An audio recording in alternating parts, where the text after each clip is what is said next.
Hi prince මං අද ඔයගොල්ලන්ට පෙන්වන්න යන්නේ නම්බර් 1 ආකාරය අමුතු විදියට හදාගත්ත සුපිරිම සුපිරි ලුණු මිරිසක් ඇත වශයෙන්ම මේකට දාලා තියෙන බෝල කොච්චි කෑලි මිරි ඒත් එක්කම ලුණු ඒත් එක්කම උම්බලගඩ වැනි ප්‍රධාන අමුද්‍රව්‍ය ටිකක් දාලා හදාගත්ත ලුණු සම්බෝලයක් කියවල මේක ඇත්ත වශයෙන්ම ගෙනා යාළුවනේ ලුණු මිරිසක්. ඕගොල්ලොන්ට පේනවා මෙන්න මේ වගේ ආකාරයට මම අනිත් පැත්ත හරවලා පෙන්නන්නම්.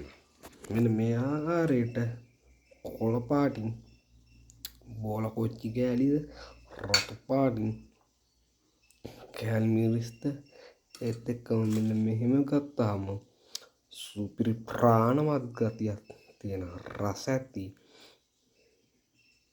ලුණු මිරිසක් ඕගොල්ලොන්ට පේනවා මේක දැක්කහම කියලා ගිලින්නේ මට විතරද?